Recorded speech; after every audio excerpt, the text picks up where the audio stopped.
Yeah, I'm Tracy. I'm a student of physical therapist, and today I'm going to be teaching you different ways to kind of reduce stress. All right? So, as we know, we're both grad students. I'm Nova Southeastern, and stress is a very big thing, right? We all know about stress. We know we get stress from exams, for skill checks, for the assignments due, and all that stuff.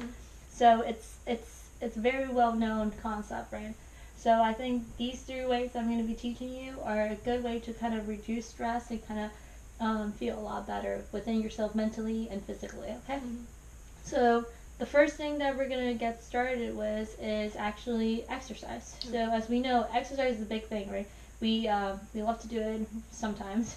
It's a good way to feel good mentally and physically. It most definitely reduces a lot of stress, no matter what type of exercise you do, running, playing on sport, right, going to the gym and whatnot.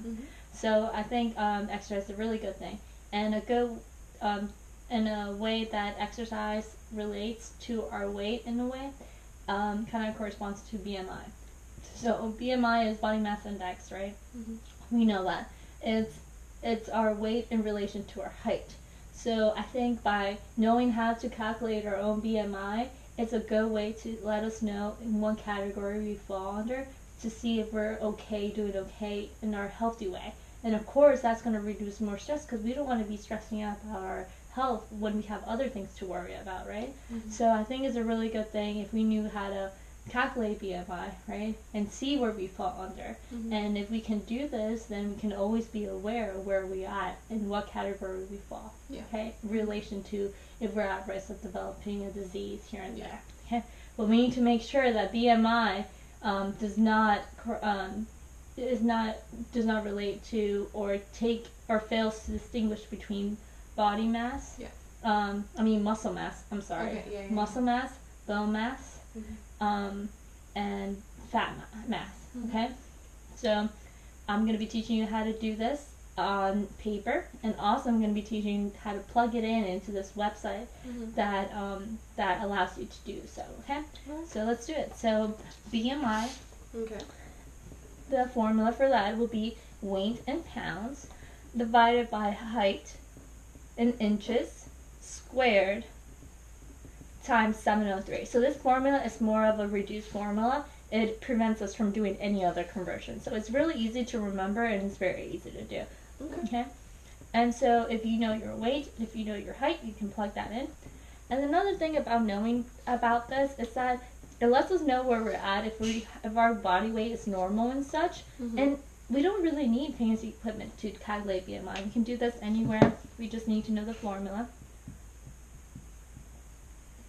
So I'm calculating that. Okay. Perfect. So we end up getting 23.9. Alright. So we got 23.9, right? And according to the book ACSM, right? According to our book ACSM, 23.9, most likely 24, it's considered normal. So whatever you're doing, whatever type of exercise you're doing a good job. Like the risk of you developing disease is very low, which is really good. And you say you do a lot of exercises, right? And do you think by doing exercise you're less stressed? Oh, perfect.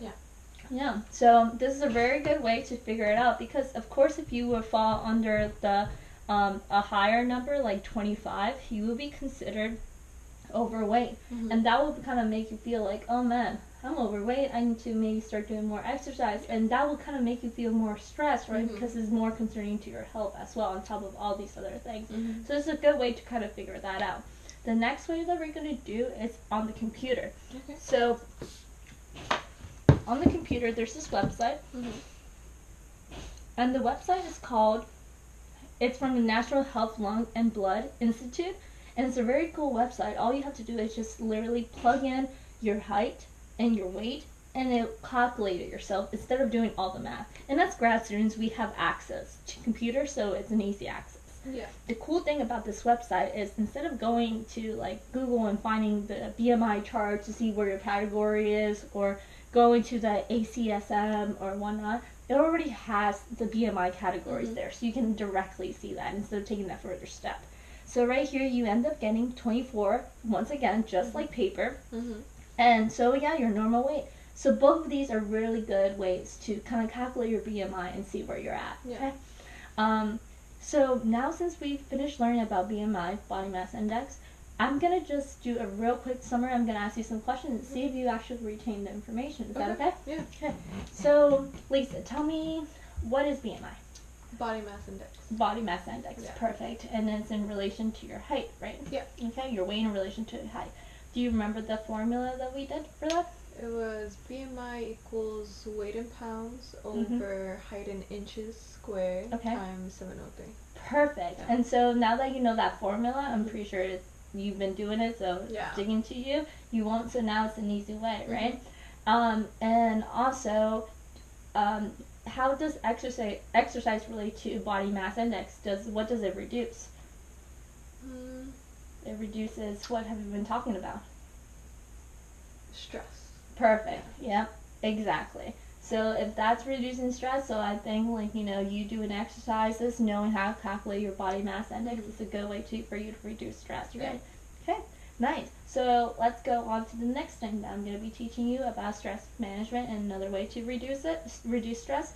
The next way that we're going to the next thing that we're going to be talking about is text anxiety. All right. Okay. So let's get to that.